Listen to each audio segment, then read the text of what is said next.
Greetings, this is Paul the Poke from PaulthePoke.com. Today's topic, training priests for the third temple.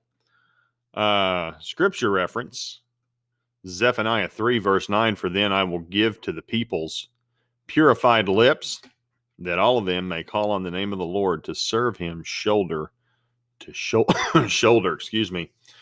So Yoni Tzadok has opened a school near Jericho for the purpose of training priests for the third temple. Tzadok is training the Kohanim, those would just be priests, and the Leviim, men from the tribe of Levi, for service. And the school is named Bet Ha-Moked. Bet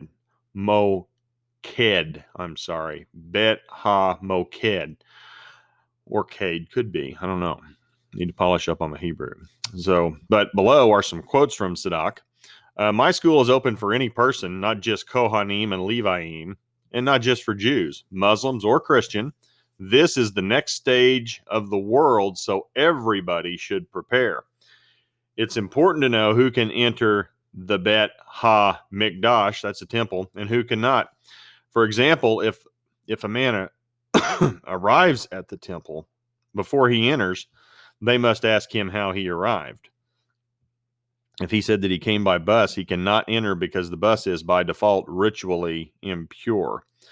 So there have to be guards at the entrance to the temple to ensure the purity of the sacrifices. And again, that's Yoni Tzadok. And a lot of that has to do with, it's not in the Bible. I'd say it's more probably in the Talmud, Jewish traditions, oral traditions about metals like steels, irons, so forth.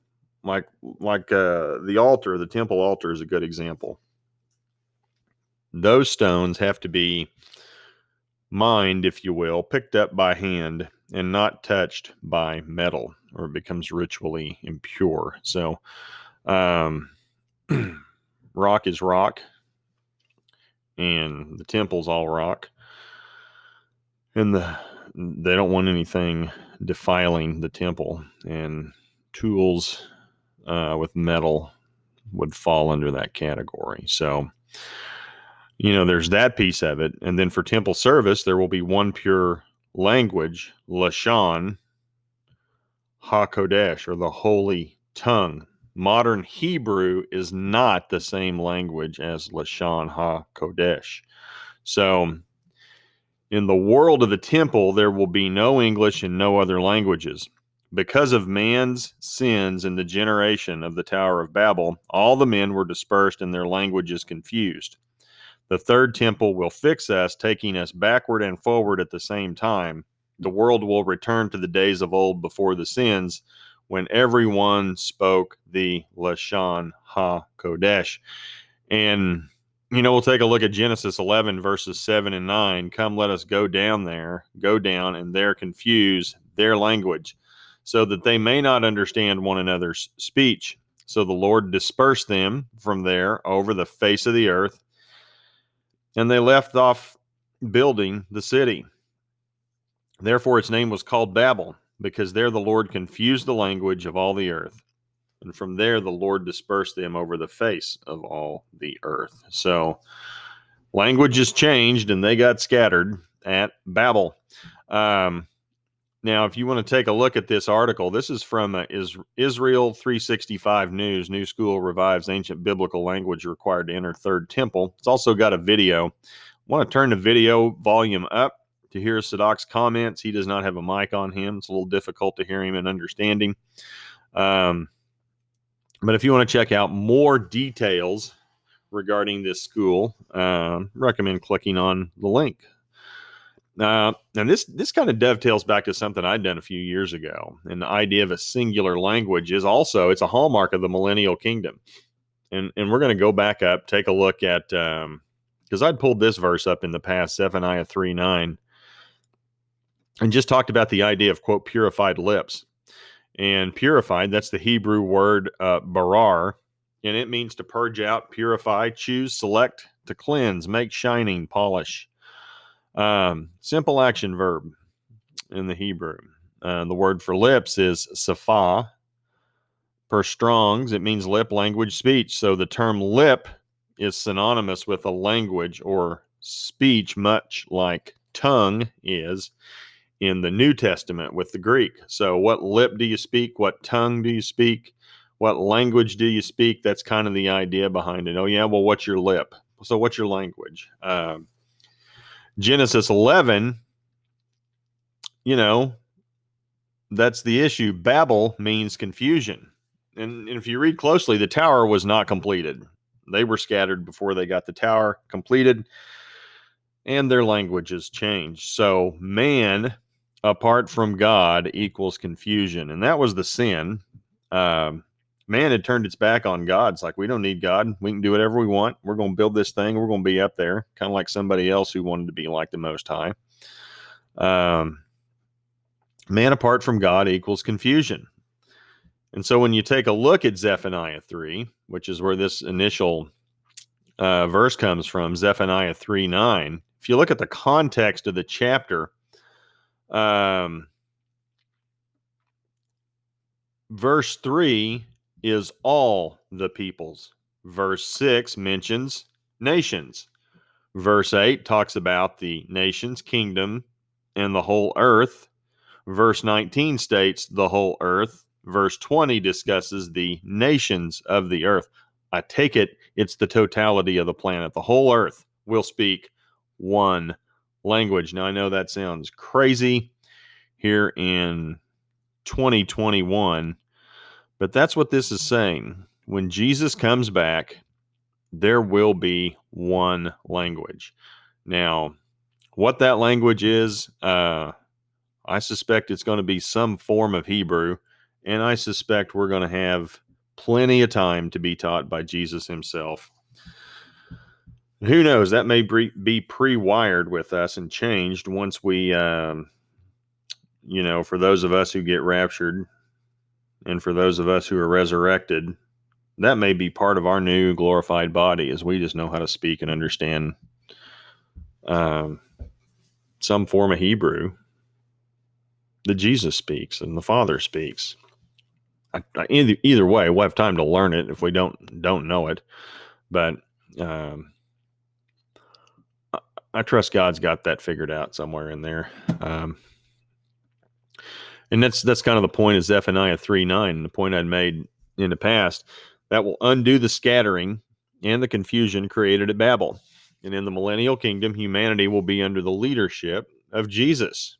People will be personally taught by him in his ways. And under the leadership of Christ, people should generally have a better sense of direction and focus. I mean, now obviously we're glorified. The sin will be over for those of us who are resurrected and or / raptured. We'll be in a glorified body apart from sin. Now, that said, those who survive the tribulation on into the millennial kingdom, they will still have a propensity to sin, but they will be taught directly by Jesus himself. And that's also part of our role as ruling and reigning with Christ in the millennial kingdom. So we'll have a piece of that too, and we'll be glorified, Christ-like in that sense. His bride, the queen, if you will, of the kingdom. So, and if you're interested in checking out the millennial kingdom, one universal language, here's the original post. Move the cursor up there, click on that. It'll take you to this. There's modern day. I love how the European Union headquarters there in Brussels kind of looks like the Tower of Babel. Isn't that something? There you go. Have you a little mental image there. And let's go back to there. Nothing new under the sun. But click on that if you find it interesting. And this will be categorized under prophecy, temple, Babel, Genesis 11, Hebrew, Kohanim, Lashon, HaKodesh, Levi, Levitical priest, Yoni Tzadok, and Zephaniah 3. This will be changing up here. Parler has been taken off the internet. Pretty much it would appear Amazon, Google, Apple, they're no longer not able to download the app or get access to the app under those types of things. I'm looking at Gab. You may see a frog up here at some point, but I can still be found on Facebook and on Twitter. And these videos are posted on YouTube. So the dynamics of social media are rapidly changing. So where I was found in the past may not be the case in the future. Time will tell. I'm not too worried about it. We'll get it all figured out at some point. And then categories for the blog. Again, this is a trend update, so this can be categorized under trend update, and it's also going to be found under temple. Anything to do with the third temple, I got articles going back, somewhere around 6 to 10 years over this topic. And for those of you who'd like to type your email address in, we have the gray box available. Type in your email address, hit subscribe, and you'll be notified every time we put out something. Putting out stuff about 3 to 5 times a week. I suspect a week from now we get to January 20. We can make it through that in one piece here in the States. I suspect things are going to change rapidly, and I will not be surprised what happens. It would appear at this point we're going to have Biden Democratic Senate, Democratic House of Representatives, and they're going to take advantage of that. So be surprised if they didn't. You also got some other chatter around the world. The Chairman Kim over there in North Korea, he's crawling out of wherever he's been hiding and starting to make a little racket, talking about a nuclear North Korea. Here's my Twitter feed. We got all kinds of rumors swirling. That's in and around all these blackout talks. I'm sure some of you folks have heard about that. We got more military hardware headed into the Eastern Mediterranean and growing. That would be French aircraft carrier is headed to the Eastern Med. Russia has sent a massive naval group from, I believe, is a Caspian Sea down into the Eastern Med.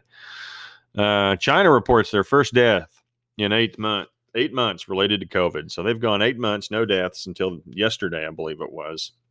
And they had their first death in 8 months, secondary to COVID. Twitter, Facebook, getting smacked pretty good. All the fallout, social media fallout, banning Trump and Trump supporters.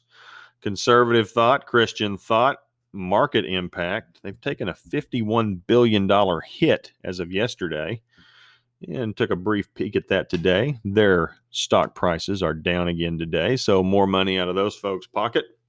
Again, we covered Chairman Kim over there in North Korea talking about more nukes. And, with all this stuff going on, also, I'm sure some of you folks are aware that we've had some power outages, and I believe it was Pakistan, one of the stands, I apologize, had some power outages in Iran and power outages at the Vatican, Rome, and some areas in and around Italy.